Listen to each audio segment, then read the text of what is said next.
کیا؟ بسملہ، باسین اور زبر کے ساتھ بسملہ. یعنی اس میں حکم کیا ہے؟ اس میں بسم اللہ ضروری ہے، بسم اللہ الرحمن الرحیم ضروری ہے. کس میں؟ ابتدائی حکمی کے اندر. یعنی آپ نے پورا قرآن کریم ختم کر دیا، پورا قرآن کریم. آپ رمضان میں بیٹھے ہیں اور قرآن لے کر بیٹھے ہیں، صبح آپ نے سورہ فاتحہ سے شروع کیا والناس تک پورا قرآن پڑھا، 114 صورتیں پڑھی. ٹھیک، جب آپ نے 30 پارے مکمل کر لیے، اب آپ چاہ رہے ہیں کہ میں دوبارہ سے کیا کروں؟ شروع کروں. اب آپ سورہ فاتحہ سے دوبارہ پڑھیں گے نا بسم اللہ پڑھ کے، تو اس ابتدا کو کہا جائے گا ابتدائی حکمی. بالکل آسان ہے. اور عموماً آپ یہ تراویح کے اندر کرتے ہیں، یا آپ دیکھیں یا آپ کسی محفل کے اندر پورا قرآن پڑھنے والے ہوتے ہیں، دوبارہ سے پڑھتے ہیں، تو یہ بھی ابتدائی حکمی کے اندر آ جاتا ہے. تو یہ بالکل آسان ہے. پہلی 3 قسمیں، یہ ابتدا کی میں آپ کو قسمیں بتا رہا ہوں کون کون سی قسمیں ہیں. ابتدائی حقیقی، ابتدائی تقدیری، ابتدائی حکمی. حقیقی قراءت شروع کرنا، نارمل قراءت شروع کرنا، قرآن کھولا، ابھی بیٹھے ہیں قرآن کھولنے کے لیے، تلاوت کا آغاز کیا، ابتدائی حقیقی ہو گیا. پھر آپ نے کسی سورہ کو ختم کر دیا، پھر کیا چاہا کہ دوسری سورت کو یا وہی سورت دوبارہ سے پڑھیں، تو اس کو ابتدائی تقدیری کہا جاتا ہے. اور حکمی کسے کہا جاتا ہے؟ کہ پورا قرآن آپ نے پڑھا، اب آپ دوبارہ سے شروع کرنے والے ہیں سورہ فاتحہ سے، تو اس کو کہا جائے گا ابتدائی حکمی. بات یہاں تک کلیئر ہے؟ تو یہ 3 صورتیں آپ کو الحمدللہ سمجھ میں آ گئی ہوں گی. اب میں ان کو مٹا دیتا ہوں، یا آپ جلدی سے اس کا اسکرین شاٹ لے سکتے ہیں. جلدی سے لے لیجئے. ہو گیا؟ چلے اب سمجھ لیجئے. سمجھ رہے ہو یا نہیں سمجھ رہے ہو؟ سمجھنا پڑے گا انشاءاللہ، ٹھیک ہے، تاکہ آپ قرآن کے اندر ان چیزوں کو اپلائی کریں. یہ بالکل آسان ہے. میں انشاءاللہ آسان کر کے ہی پڑھا رہا ہوں، اور ہر ایک لفظ کو کھول کھول کر بیان کر رہا ہوں، تاکہ بات سمجھنی کیا ہو؟ آسان ہو. ٹھیک ہے؟ ہاں چلیے جی. چوتھی جو قسم ہے وہ کیا ہے؟ ابتدائی اصطلاحی. اصطلاحی ابتدا. اب اس کو سمجھ لیجئے گا. اس میں کیا ہے؟ اس میں تھوڑا سا آپ کو دھیان رکھنا ہے، بات انشاءاللہ کلیئر ہو جائے گی. دیکھیں، ابتدائی اصطلاحی یعنی کلمہ موقوف علیہ کے بعد سے پڑھنا. کلمہ موقوف علیہ کے بعد سے پڑھنا. اب یہ امپورٹنٹ کیوں ہے؟ اس کو سمجھ لیجئے، کیونکہ علماء وقف جو ہے اسی سے بحث کرتے ہیں، اور اس میں کچھ اختلافات بھی آگے چل کے آپ کو ملیں گے جو علماء کرام کے درمیان ہے، قراء حضرات کے درمیان ہے. کچھ کے اندر کچھ ہے، کچھ کے اندر کچھ ہے. ٹھیک، تو یہ آپ کو سمجھنا ہے. تو ابتدائی اصطلاحی ہم کہتے ہیں کلمہ موقوف علیہ کے بعد سے پڑھنا. اس کو سمجھ لیجئے. میں یہاں پر لکھوں کلمہ موقوف علیہ کے بعد سے پڑھنا. اچھا، اس میں اب بحث کیوں ہوتی ہے؟ علماء وقف اسی سے بحث کیوں کرتے ہیں؟ یہ آپ کو سمجھنا ہے. یعنی یہ آپ یاد رکھ لیجئے، یعنی وقف کے بارے میں علماء کرام کا اختلاف ہے کہ کس جگہ سے تلاوت کا آغاز کیا جائے اور کس جگہ پر وقف کیا جائے. یعنی اگر کہیں پر گول دائرہ ہے تو سب لوگ وہاں پر رکتے ہیں، کوئی حرج نہیں اس کے اندر. لیکن جو رموز اوقاف ہے، وقف کی علامات ہیں، تو اس میں کیا ہوتا ہے؟ اس میں اختلاف ہوتا ہے. اس میں علماء کرام کے درمیان کیا ہے؟ علماء وقف کا کیا ہے؟ اختلاف ہے. کچھ لوگ کہیں گے بھائی نہیں یہاں پر نہیں رکنا، کچھ کہیں گے نہیں یہاں پر رکنا ہے. تو یہ اختلاف تو چلتا رہے گا، لیکن انشاءاللہ ہم ان اختلافات کو پرے رکھ کر وہ چیزیں سیکھیں گے جو ہمارے لیے آسان ہوں، اور ہم قرآن کی تلاوت کو آسان طریقے سے سمجھ سکیں، جس میں ہمیں عربی سیکھنے کی ابھی ضرورت نہ ہو. حالانکہ وقف کو سمجھنے کے لیے عربی کا معلوم ہونا ضروری ہے، تاکہ آپ قرآن کے ربط کو سمجھیں، لفظی اور معنوی اعتبار سے اس کو سمجھیں، اور پھر اسی حساب سے وقف کریں. لیکن اب ہر کوئی عربی نہیں جانتا، اسی لیے میں آپ کے لیے آسانی کر رہا ہوں. میں آپ کو وہ چیزیں بتاؤں گا، آپ ان کو انشاءاللہ جب اپلائی کریں گے تو عربی جاننے کی ضرورت فی الحال کے لیے نہیں ہوگی. لیکن میں ایسا نہیں کہہ رہا کہ آپ کو ضرورت نہیں ہے، عربی سیکھنے کی بہت زیادہ ضرورت ہے. ہماری چینل پہ پورے کورسز پڑے ہوئے ہیں.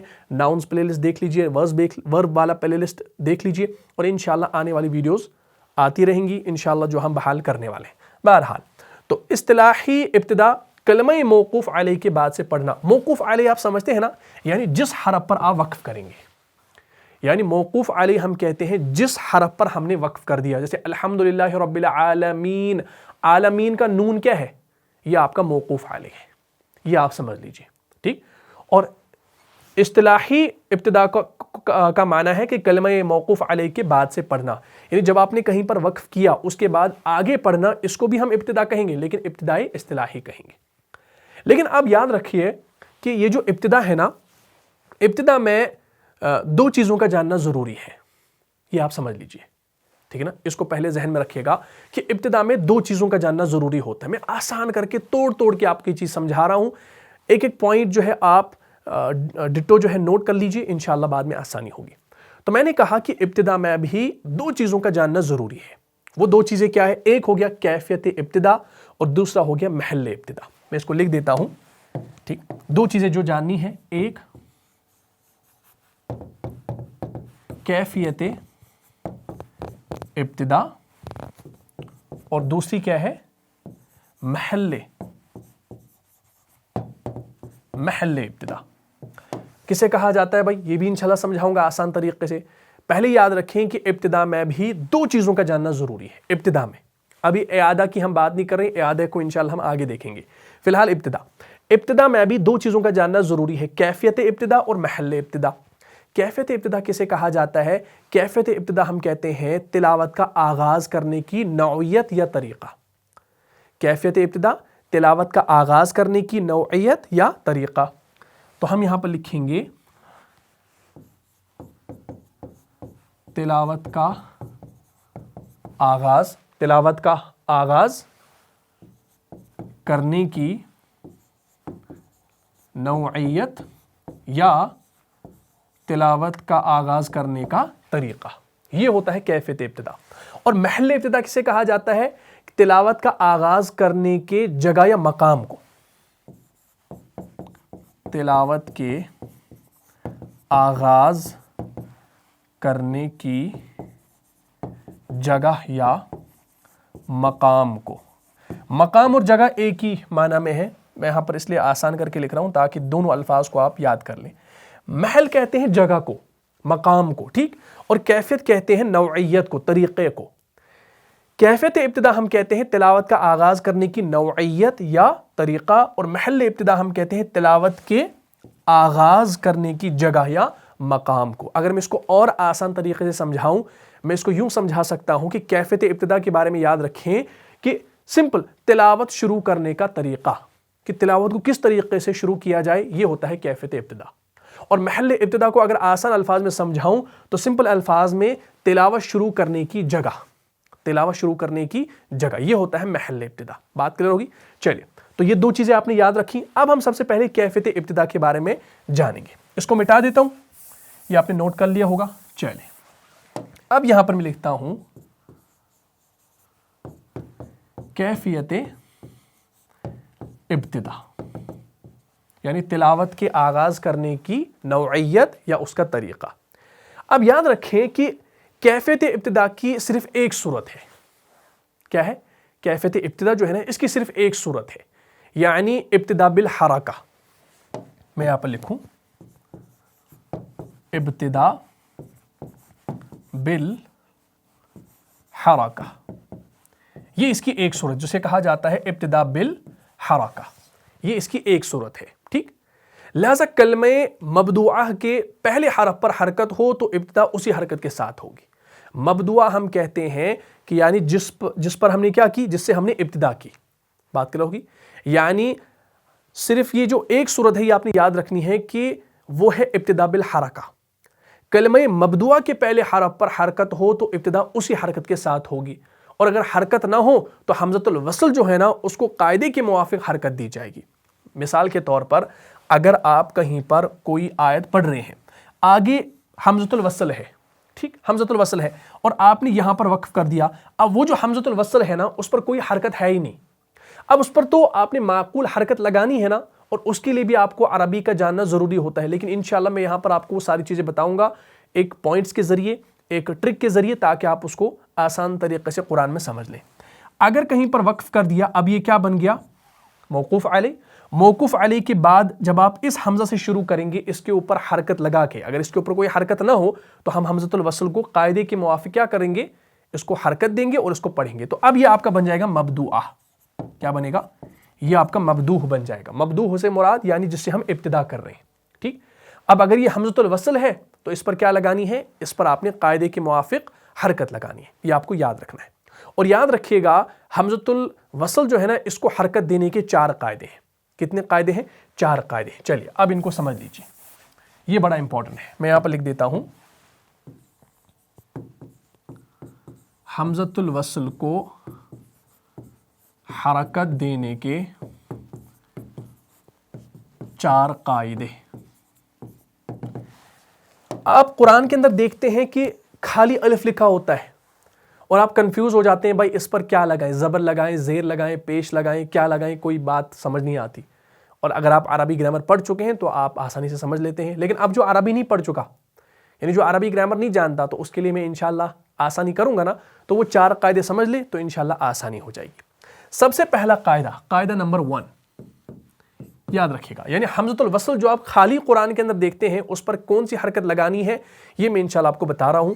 سب سے پہلا قاعدہ کہ اگر کلمے کے شروع میں الف لام تعریفی ہو تو حمزہ کو زبر دیا جائے گا، یعنی اگر الف لام تعریف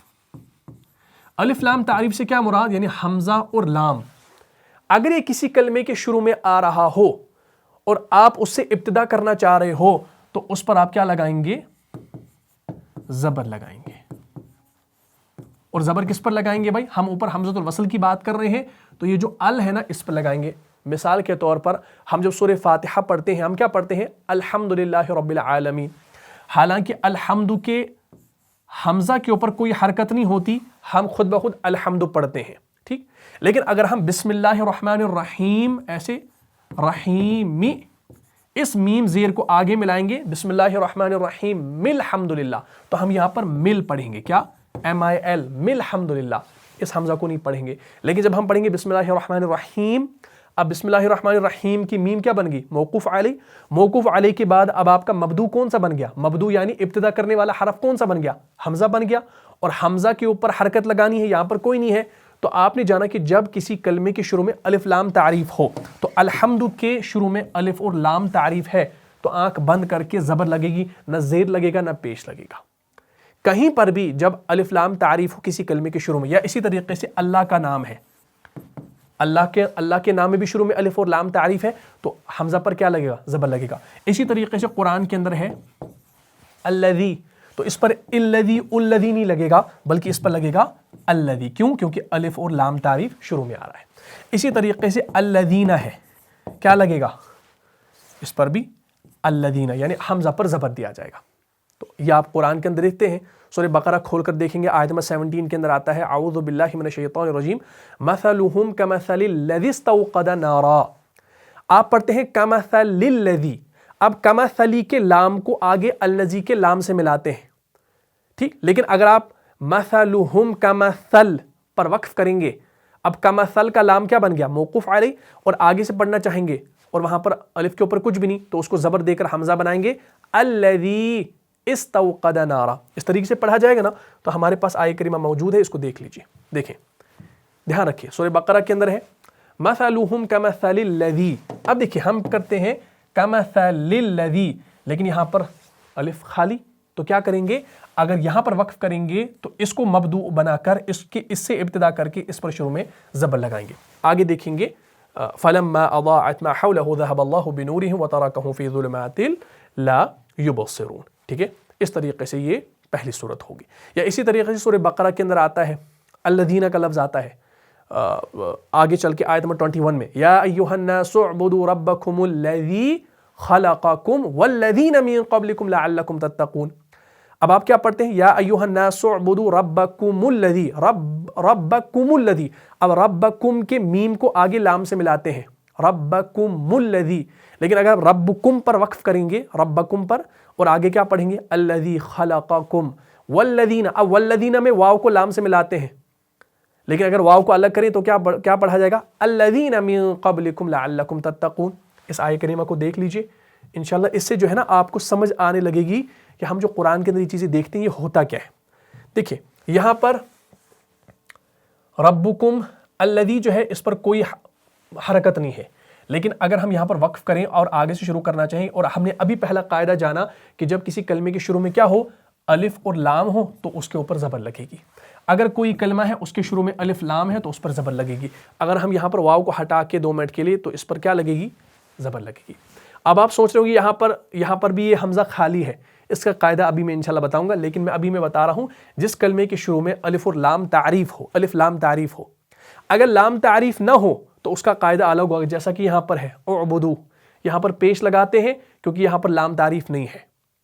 اگر لام تعریف ہوتا تو ہم اس حمزہ کے اوپر زبر لگاتے ہیں آنکھ بند کر کے. یہ آپ کو یاد رکھنا ہے, ٹھیک ہے.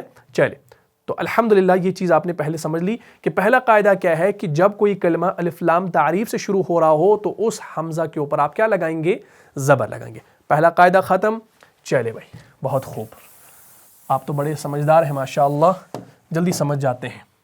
چلے بھائی قاعدہ نمبر 2. قاعدہ نمبر 2 کیا ہے؟ حمزۃ الوصل کو حرکت دینے کا. وہ یہ ہے کہ اگر حمزہ کے بعد مشدد حرف ہو تو حمزہ کو کسرہ دیا جائے گا.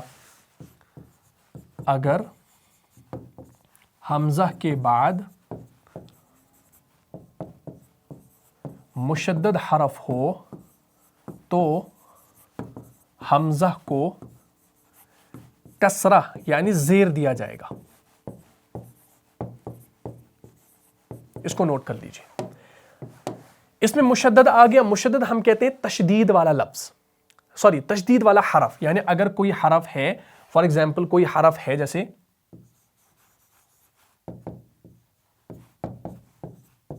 ٹھیک, اب یہاں پر تا کے اوپر کیا ہے؟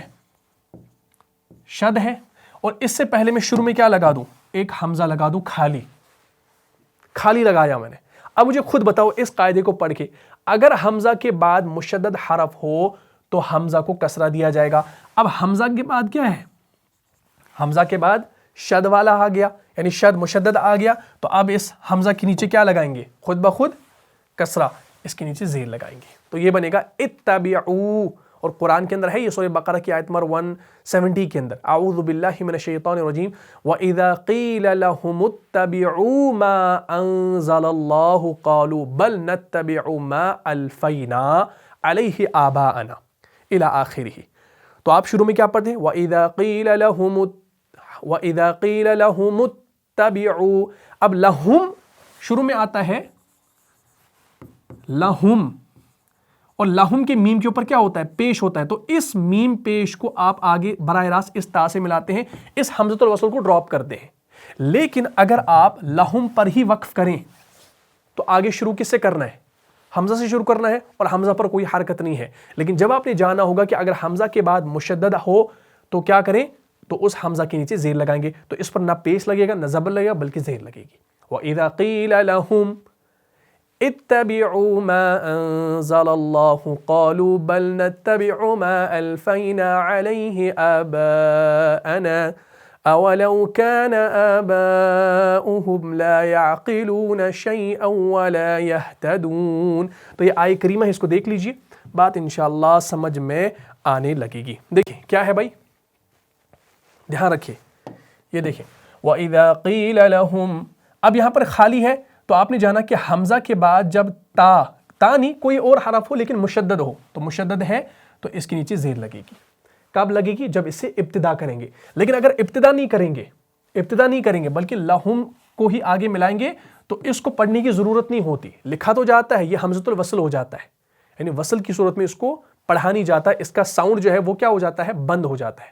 لکھا جائے گا لیکن اس کا ساؤنڈ جو ہے وہ بند ہو جائے گا, یعنی میوٹ ہو جائے گا. بات کلیئر ہوگی. وَإِذَا قِيلَ لَهُمُ اتَّبِعُوا, اور اگر آگے پڑھیں اتبعوا تو اس پر کیا لگائیں گے؟ اس پر زیر لگائیں گے. لیکن اب آپ سوچ رہے ہیں کہ باقی جگہ تو کہیں پر پیش آیا ہے, اس کی کیا وجہ ہے؟ ایک اور بات یاد رکھیے گا, سورہ بقرہ میں ہی ایک آیت آتی ہے, الفاظ یوں ہیں اِذْ تَبَرَّأَ الَّذِينَ اتُّبِعُوا. اب وہ جو وہاں پر جو ہے اتبعوا کا لفظ آیا ہے نا, اس کے حمزہ کے اوپر پیش لگے گا. یہ آپ کو نٹشل میں یاد رکھنا ہے. وہ کیسے لگتا ہے جب آپ انشاءاللہ گرامر پڑھیں گے تو آپ کو سمجھ میں آ جائے گا. لیکن میں آپ کو پہلے یہ بتا رہا ہوں کہ جب کہیں پر آپ یہ لفظ دیکھیں کہ حمزہ کے بعد مشدد آ رہا ہے تو اس کے نیچے آپ نے زیر لگانی ہے. لیکن سورہ بقرہ کی آیت نمبر 166, اس کو انشاءاللہ دیکھ لیجئے گا, وہاں پر آیا ہے اِذْ تَبَرَّأَ الَّذِينَ اتُّبِعُوا, اور لیکن وہاں جو اتبعوا ہے نا اس پر زیر نہیں لگے گا بلکہ پیش لگے گا.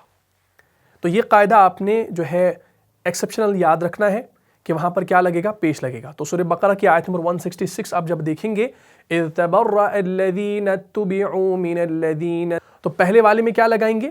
پہلے والے میں پیش لگائیں گے اور بعد والے میں زیر لگائیں گے, جیسا ہم نے آپ کو سکھایا ہے. ٹھیک ہے جی. چلیے یہ دیکھیں, یہاں پر آ رہا ہے اذ تبرأ الذین اتبعوا. لیکن اگر آپ یہاں پر وقف کریں گے تو آپ اس پر کیا لگائیں گے؟ اس پر پیش لگائیں گے. یہ آپ کو پہلے اس طریقے سے یاد رکھنا ہے زبانی، بعد میں جب آپ گرامر پڑھیں گے تو انشاءاللہ بات سمجھنی اور آسان ہو جائے گی. تو یہ ہمارا دوسرا قاعدہ تھا. تیسرا قاعدہ انشاءاللہ سمجھ لیجئے، اس کو بھی یاد رکھیں. دوسرا قاعدہ کیا تھا کہ اگر حمزہ کے بعد مشدد آ جائے تو حمزہ کے اوپر کیا لگے گی؟ کون سی حرکت آئے گی؟ قصرہ، زیر آئے گی. قاعدہ نمبر 3، یہ بھی امپورٹنٹ ہے.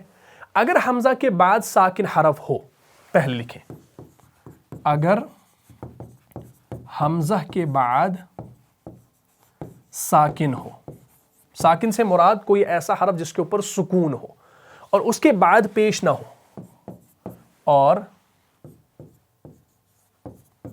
اس کے بعد پیش نہ ہو، اس کے بعد پیش بھی نہ ہو تو کسرہ دیا جائے گا. تو حمزہ کے نیچے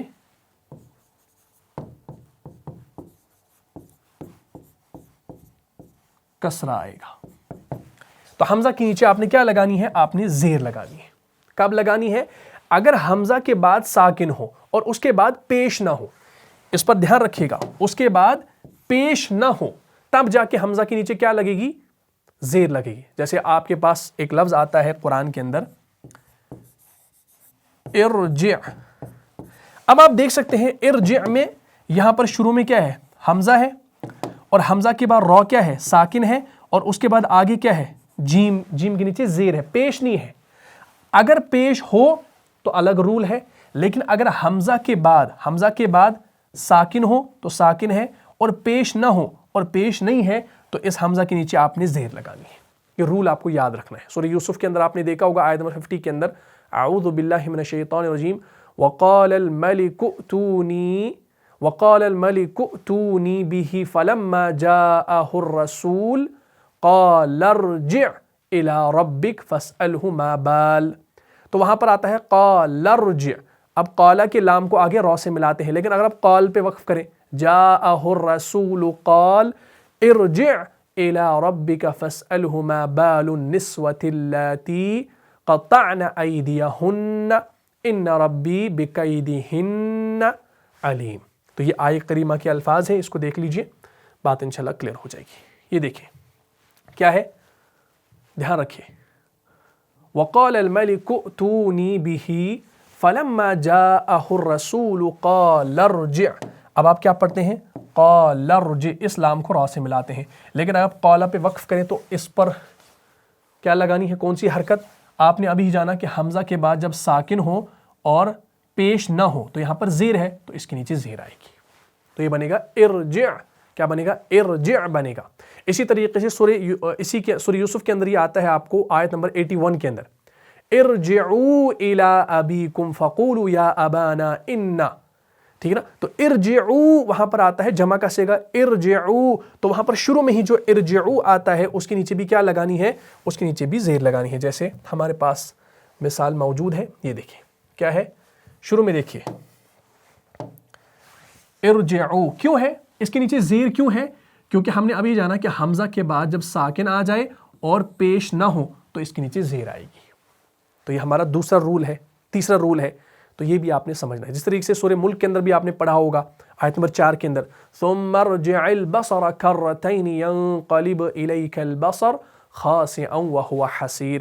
تو ثم ارجع، تو ثم کے میم کو آپ را سے ملاتے ہیں، لیکن اگر آپ ثم کے بعد وقف کریں اور آگے سے پڑھیں تو آپ کیا پڑھیں گے؟ ارجع البصر، ارجع البصر کرتین. اس طریقے سے پڑھیں گے. ہمارے پاس آیت کریمہ موجود ہے، اس کو بھی دیکھ لیجئے.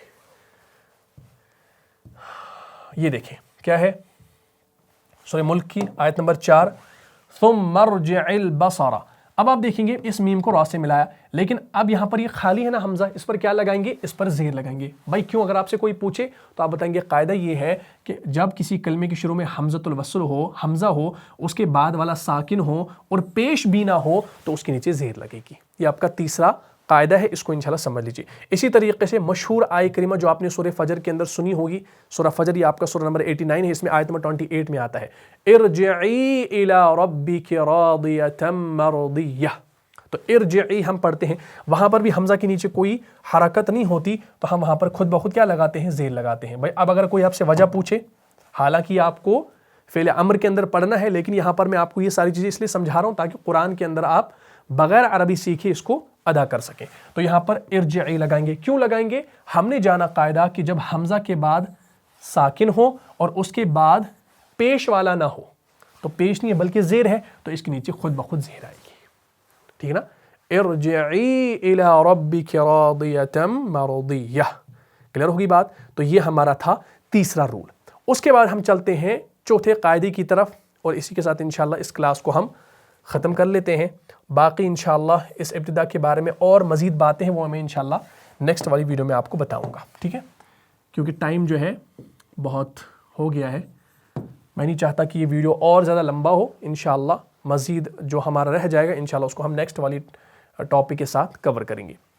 چوتھا جو قاعدہ ہے وہ یہ ہے کہ اگر حمزہ کے بعد ساکن حرف ہو، یہی رول ہے، اگر حمزہ کے بعد ساکن ہو، یعنی کوئی ایسا حرف ہو جو سکون کے ساتھ ہو اور اس کے بعد پیش ہو، اور اس کے بعد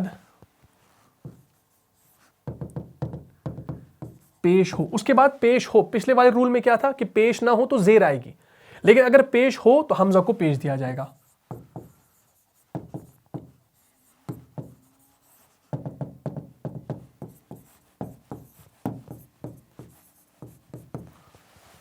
اب بات کو سمجھ لیجئے، پچھلا کیا تھا؟ اگر حمزہ کے بعد ساکن ہو اور اس کے بعد پیش نہ ہو تو حمزہ کو زیر دینا ہے، کسرہ دینا ہے۔ لیکن اب ہم یہاں پر جان رہے ہیں کہ اگر حمزہ کے بعد ساکن تو ہو لیکن اس کے بعد پیش بھی ہو، کوئی ایسا حرف ہو جو کیا ہو، جو مضموم ہو، پیش کے ساتھ ہو، تو اس پر آپ نے کیا لگانا ہے؟ اس حمزہ پر آپ نے پیش لگانا ہے۔ مثال کے طور پر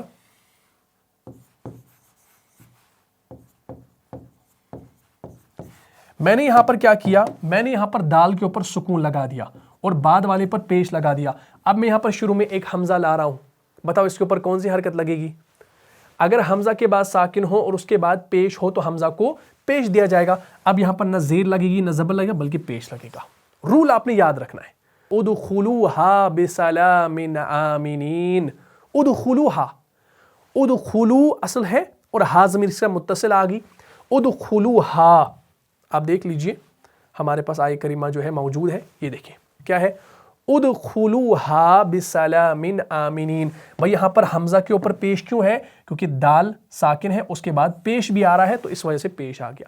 اگر یہاں پر پیش کے بجائے زیر ہوتا تو اس کے نیچے کیا آتی؟ زیر آتی، لیکن پیش ہے اس لیے پیش آ گیا۔ یہ رول آپ نے یاد رکھنا ہے، کلیئر ہوگی بات؟ اچھا، اسی طریقے سے آپ دیکھیں گے سورہ زمر کے اندر بھی آپ کو ملتا ہے، آیت نمبر 73 کے اندر، وَسِيقَ الَّذِينَ اتَّقَوْا رَبَّهُمْ إِلَى الْجَنَّةِ زُمَرًا حَتَّى إِذَا جَاءُوهَا وَفُتِحَتْ أَبْوَابُهَا وَقَالَ لَهُمْ خَزَنَتُهَا سَلَامٌ عَلَيْكُمْ طِبْتُمْ فَادْخُلُوهَا خَالِدِينَ۔ تو وہاں پر کیا ہے؟ فَادْخُلُوهَا، ایسے جہاں رکھیے وہاں پر ہے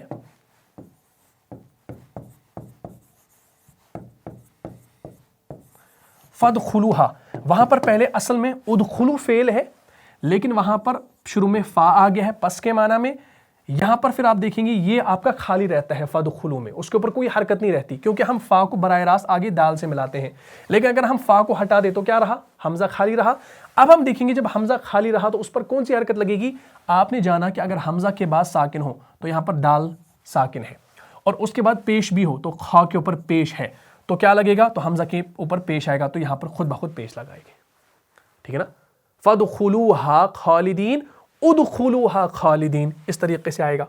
ہمارے پاس آیہ کریمہ موجود ہے، یہ دیکھ لیجئے، یہ دیکھیں، وَسِيقَ الَّذِينَ اتَّقَوْا رَبَّهُمْ إِلَى الْجَنَّةِ زُمَرًا حَتَّى إِذَا جَاءُوهَا وَفُتِحَتْ أَبْوَابُهَا وَقَالَ لَهُمْ خَزَنَتُهَا سَلَامٌ عَلَيْكُمْ طِبْتُمْ فَادْخُلُوهَا خَالِدِينَ۔ لیکن اگر ہم اس فا کو نہ پڑھیں تو کیا پڑھیں گے؟ ادخلوها خالدین، تو خود بخود پیش لگائیں گے۔ کیوں؟ رول آپ نے جان لیا۔ لیکن یہ رول جو آپ کو یاد رکھنا ہے نا، اس کے برعکس بھی آ سکتا ہے، یعنی جو ایکسیپشنل ہے۔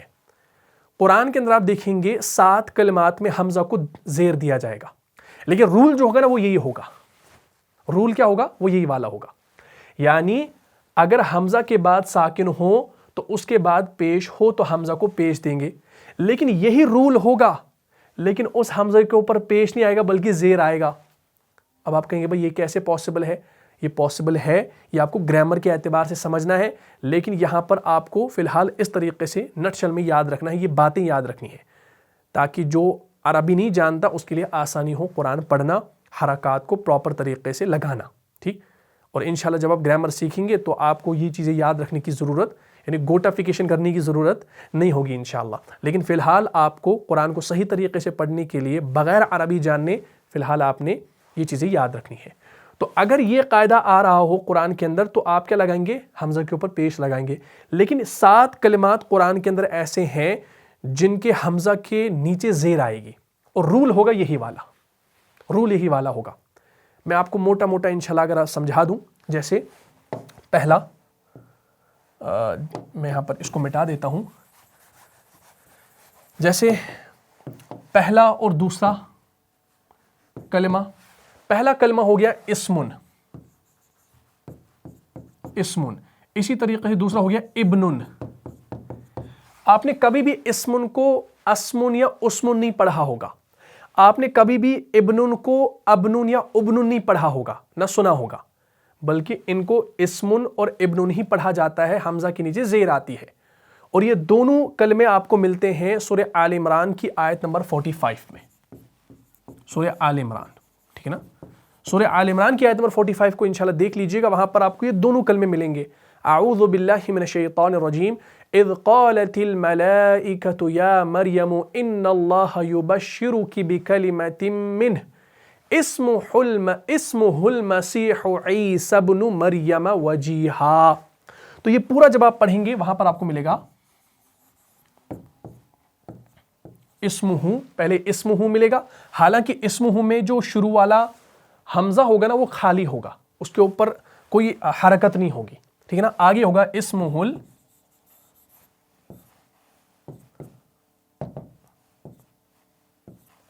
المسیح عیسی ابن، ایسے عیسی ابن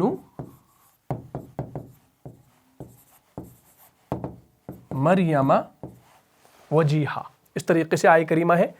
تو اب آپ دیکھیں گے وہاں پر میں نے ابھی کہا کہ اسمن اور ابنن جو ہے نا یہ کیا آئیں گے؟ ان کا حمزہ آئے گا زیر کے ساتھ، نہ کہ پیش کے ساتھ۔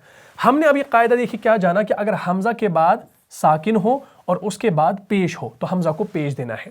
اب یہاں پر دیکھیے وہی چیز ہو رہی ہے، یہاں پر حمزہ کے بعد ساکن ہے اور بعد والا پیش ہے، تو قاعدے کے مطابق کیا دینا ہے؟ پیش دینا ہے، اسمہ پڑھنا ہے۔ لیکن نہیں، میں نے کہا کہ 7 کلمات قرآن کے اندر ایسے ہیں جو آپ کو یاد رکھنے ہیں کہ قاعدہ یہ ہوگا، لیکن ان 7 کلمات میں کیا ہے؟ ان میں آپ نے حمزہ کے نیچے کسرہ لگانی ہے، زیر لگانی ہے، اور یہ آپ نے یاد رکھنا، پہلا کلمہ اسمن اور دوسرا کلمہ ابنن۔ تو یہاں پر اسمن ہے تو اس کو اسمہ المسیح عیسی ابن۔ اب دیکھیے یہاں پر حمزہ با اور نون ہے، با ساکن ہے اور بعد والا پیش ہے، تو قاعدے کے مطابق کیا لگنا چاہیے تھا؟ ابنن، ابن پڑھا جانا چاہیے تھا، لیکن زیر لگانی ہے۔ یہ کلمے آپ کو یاد رکھنے ہیں فی الحال اگر آپ عربی گرامر کو نہیں جانتے، تاکہ قرآن کے اندر آپ صحیح طریقے سے حرکات لگا سکیں، ٹھیک ہے؟ تو اسمہ المسیح عیسی ابن مریم وجیہا فی الدنیا والآخرہ ومن المقربین۔ اسی طریقے سے ایک اور کلمہ آتا ہے، تیسرا کلمہ، وہ ہے شاید امرؤن، قرآن کے اندر آیا ہے، کوئی مرد کے معنی میں آیا ہے امرؤن، میں یہاں پر لکھ دیتا ہوں۔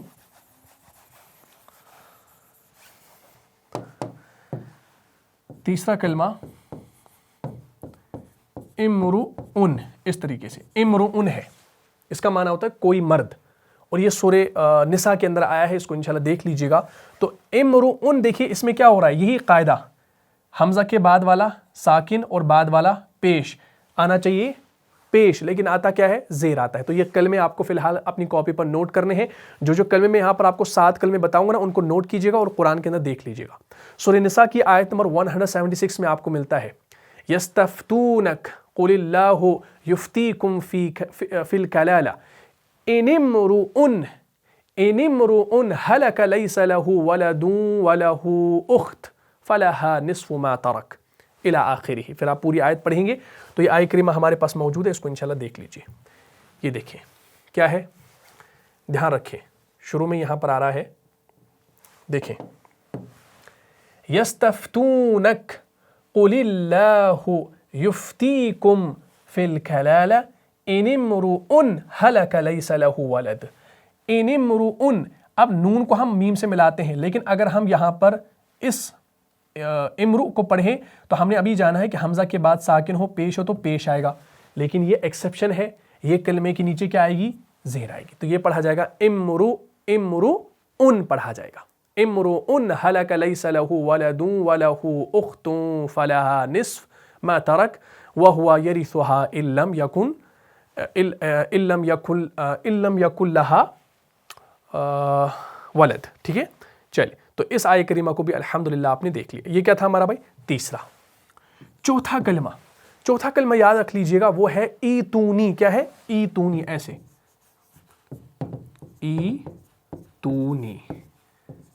ایتونی میں کیا ہو رہا ہے، یا کے اوپر سکون، بعد والا پیش کے ساتھ، تو کیا آنا چاہیے، قاعدے کے مطابق پیش آنا چاہیے، لیکن پیش نہیں آتا بلکہ زیر آتی ہے، اور ایتونی کا معنی ہوتا ہے لے آؤ میرے پاس، یعنی میرے پاس لے آؤ۔ سورہ احقاف کے اندر آپ نے دیکھا ہوگا، وہاں پر آپ کو یہ ملتا ہے، آخر میں آگے ملتا ہے، اعوذ باللہ من الشیطان الرجیم، السماوات ایتونی بکتاب من قبل هذا او اثارت، اس طریقے سے الفاظ ہیں قرآن کے اندر، اس کو دیکھ لیجئے گا۔ یہ دیکھیں، ہاں یہ دیکھیں، آپ جب شروع سے اس کو پڑھیں گے، قل ارأیتم ما تدعون من دون اللہ ارونی ماذا خلقوا من الارض ام لهم شرک فی السماوات ایتونی بکتاب من قبل، ایتونی کیا ہم لگاتے ہیں بھائی، یہاں پر زیر لگاتے ہیں، کیونکہ ہم نے یہاں پر وقف مطلق کو دیکھا اور آگے سے پڑھنا شروع کیا تو اس پر زیر لگانی ہے، حالانکہ رول کے اعتبار سے کیا آنا چاہیے تھا، اویتونی آنا چاہیے تھا، لیکن اویتونی نہیں پڑھا جاتا ہے، ایتونی پڑھا جاتا ہے، یہ ایکسیپشنل آپ نے یاد رکھنا ہے، بات کلیئر۔ چلیے تو اسی طریقے سے چوتھا بھی آپ نے الحمدللہ سمجھ لیا۔ اسی طریقے سے ایک اور کلمہ آتا ہے قرآن کے اندر غالباً امشو، ہاں یہ ہمارا پانچواں کلمہ امشو، میم کے اوپر سکون ہے، شین کے اوپر پیش ہے، تو قاعدے کے مطابق پیش آنا چاہیے، لیکن کیا آتا ہے، زیر آتا ہے۔ سورہ صاد کی آیت ہے، سورہ صاد کی آیت نمبر 6 کے اندر ملتا ہے، اعوذ باللہ من الشیطان الرجیم، وانطلق الملأ منہم ان امشوا واصبروا علی آلہتکم ان ھذا لشیء یراد، اس طریقے سے الفاظ آپ کو ملتے ہیں قرآن کے اندر، ٹھیک ہے۔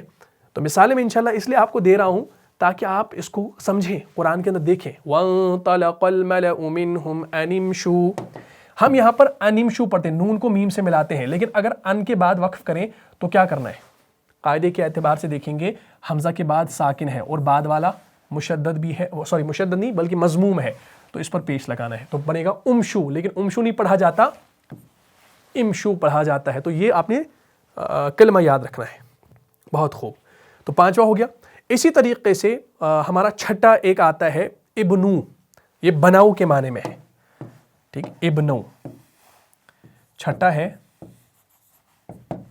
ابنو، دیکھیے یہاں پر بھی ہم کیا لگاتے ہیں، زیر لگاتے ہیں، کیوں، حالانکہ قاعدہ اوپر والا ہے لیکن ایکسیپشن ہے، یہ آپ کو یاد رکھنا ہے۔ تو یہ ہمارا چھٹا ہے، اس کا معنی ہوتا ہے بناؤ، بنانے کے معنی میں۔ سورہ کہف میں آپ نے پڑھا ہوگا، اگر آپ روزانہ سورہ کہف جمعہ کے روز پڑھتے ہیں تو آپ نے پڑھا ہوگا، آیت نمبر 21 میں آتا ہے، اعوذ باللہ من الشیطان الرجیم، وَكَذَلِكَ أَعْثَرْنَا عَلَيْهِمْ لِيَعْلَمُوا أَنَّ وَعْدَ اللَّهِ حَقٌّ وَأَنَّ السَّاعَةَ لَا رَيْبَ فِيهَا إِذْ يَتَنَازَعُونَ بَيْنَهُمْ أَمْرَهُمْ فَقَالُوا ابْنُوا عَلَيْهِمْ بُنْيَانًا، فَقَالُوا ابْنُوا، تو ہم فَقَالُوا کے لام کی پیش کو آگے با سے ملاتے ہیں، فَقَالُوا ابْنُوا عَلَيْهِمْ بُنْيَانًا، لیکن اگر ہم فَقَالُوا پر وقف کریں، بَيْنَهُمْ أَمْرَهُمْ فَقَالُوا ابْنُوا عَلَيْهِمْ بُنْيَانًا، تو ہم نے یہاں پر زیر لگانی ہے، کیوں، کیونکہ اب آپ نے یہ کلمہ یاد رکھا ہے، ٹھیک ہے۔ جیسے ہمارے پاس یہ ہے، دھیان رکھیے کیا ہے، وَكَذَلِكَ أَعْثَرْنَا عَلَيْهِمْ لِيَعْلَمُوا أَنَّ وَعْدَ اللَّهِ حَقٌّ وَأَنَّ السَّاعَةَ لَا رَيْبَ فِيهَا إِذْ يَتَنَازَعُونَ بَيْنَهُمْ أَمْرَهُمْ فَقَالُوا ابْنُوا، یہ ہے فَقَالُوا ابنو ہے اصل میں، لیکن ملانے کی صورت میں فَقَالُوا ابْنُوا، تو ہم یہاں پر اس پیش کو آگے با سے ملاتے ہیں اور یہ حمزۃ الوصل ہے، کلیئر ہوگی بات۔ لیکن اگر یہاں سے شروع کریں گے تو کیا لگائیں گے؟ پیش نہیں لگائیں گے قاعدے کے مطابق. تو یہ کلمہ یاد رکھنا ہے, اس کے نیچے زیر آئے گی. ٹھیک ہے, چلیے یہ باتیں آپ کو کون بتائے گا؟ یہ آپ کو انشاءاللہ ہماری چینل پہ ملے گا انشاءاللہ. تو ثواب کی نیت سے انشاءاللہ اس کو شیئر بھی کیجئے ساتھ ساتھ, اس سے ہمیں جو ہے حوصلہ افزائی ہوتی ہے. اگر آپ ہماری ویڈیو کو شیئر کرتے ہیں اس سے ہمیں حوصلہ افزائی ملتی ہے. اسی طریقے سے یہی آپ کو ابنو کا لفظ آپ کو ملتا ہے سورہ صافات کے اندر آیت نمبر 97 میں, قالوا بنوا له بنیانا. ٹھیک, تو وہاں پر قالوا بنوا له, تو قالو کے بعد ابنو له بنیانا پڑھیں گے. ٹھیک ہے, یعنی انہوں نے کہا کہ اس کے لیے ایک عمارت بناؤ, پھر اس کو شعلے مارتی ہوئی آگ میں جھونک دو. ٹھیک ہے, اچھا اسی طریقے سے آخری انشاءاللہ کلمہ بتا دیتا ہوں, وہ ہے اقضو. کیا ہے؟ اقضو. اقضو کا معنی ہوتا ہے تم کر گزرو, یعنی تم کر گزرو, اس کا یہ معنی ہے اقضو یعنی تم کر گزرو. تو یہاں پر بھی دیکھیے بعد والا ساکن اور پھر پیش, تو یہاں پر کیا آ گئی؟ زیر آ گئی, پیش نہیں آ گیا قاعدے کے مطابق. تو یہ کلمہ آپ نے یاد رکھنا ہے. سورہ یونس کی آیت نمبر 71 کے اندر آپ کو ملتا ہے اعوذ باللہ من الشیطان الرجیم وَاتْلُ عَلَيْهِمْ نَبَأَ نُوحٍ إِذْ قَالَ لِقَوْمِهِ يَا قَوْمِ إِن كَانَ كَبُرَ عَلَيْكُمْ مَقَامِي وَتَذْكِيرِي بِآيَاتِ اللَّهِ فَعَلَى اللَّهِ تَوَكَّلْتُ فَأَجْمِعُوا أَمْرَكُمْ وَشُرَكَاءَكُمْ ثُمَّ لَا يَكُنْ أَمْرُكُمْ عَلَيْكُمْ غَمَّةً ثُمَّ قُضُوا إِلَيَّ وَلَا تُنظِرُونَ. تو ثُمَّ قُضُوا جب آپ پڑھتے ہیں تو میم کو آگے قاف سے ملاتے ہیں. تو یہ ہمارے پاس آیہ کریمہ موجود ہے, اس کو انشاءاللہ دیکھ لیجئے. یہ دیکھیے کہاں آ گیا بھائی؟ آخر میں آپ دیکھیں گے, ہاں, امرکم علیکم غمہ ثم قضوا. ثم قضوا, تو اس میم کو آگے قاف سے ملاتے ہیں, لیکن اگر آپ یہاں پر ثم پر وقف کریں تو کیا پڑھیں گے؟ اقضوا الی ولا تنظرون. تو اس کلمے کو بھی انشاءاللہ آپ نے یاد رکھنا ہے. تو یہ کیا تھا بھائی؟ یہ تھا کیفیت ابتدا کے حوالے سے. ٹھیک ہے نا, یہ ساری چیزیں جو ہم نے ابھی پڑھی یہ کیفیت ابتدا کے حوالے سے تھی. اب انشاءاللہ جو محل ابتدا ہے اس کو انشاءاللہ ہم نیکسٹ والی کلاس میں ڈسکس کریں گے, اور جو قرآن کے اندر مضامین شروع ہوتے ہیں وہ آیتیں کون سی ہیں وہ بھی انشاءاللہ میں آپ کو نیکسٹ والی کلاس میں ڈیٹیل سے بتاؤں گا. آج کے لیے اتنا ہی. تو انشاءاللہ یہ جو چوتھا قاعدہ ہے اس کو نوٹ کیجئے گا, اور اسی حوالے سے آپ دیکھیں گے کہ اس کے علاوہ ان 7 کلمات کے علاوہ جو ہوں گے ان پہ یہ رول اپلائی کریں گے فی الحال کے لیے. اور یہ جو 7 کلمے میں نے آپ کو لکھوائیں ان کو یاد کیجئے گا, اور ان کے شروع میں جو حمزۃ الوصل ہے اس کے نیچے آپ نے آنکھ بند کر کے فی الحال زیر لگانی ہے. ٹھیک ہے نا, پھر جب انشاءاللہ عربی گرامر کو پڑھیں گے تو انشاءاللہ بات سمجھ میں آ جائے گی. تو مجھے امید ہے آپ نے آج اس ابتدا کے بیان کو سمجھا ہوگا. مزید انشاءاللہ اس ٹاپک کو ہم نے پڑھنا ہے کیونکہ یہ ابھی ادھورا ہے. انشاءاللہ نیکسٹ والی کلاس میں ہم انشاءاللہ اس کو مکمل کریں گے. تو مجھے امید ہے پورا ٹاپک سمجھ میں آ گیا ہوگا. اگر آپ کو اس کلاس سے فائدہ ہوا ہے تو اپنے دینی بھائیوں اور بہنوں میں اس کلاس میں شیئر کر دیجئے. ملتا ہوں انشاءاللہ نیکسٹ ایپیسوڈ میں, تب تک کے لیے آپ خوش رہیں, سلامت رہیں, امن و حفاظت میں رہیں. السلام علیکم ورحمۃ اللہ وبرکاتہ. جان جان سے بھی پیارا ہے, جان سے بھی پیارا ہے, رہنما مصطفیٰ ہمارا ہے, رہنما.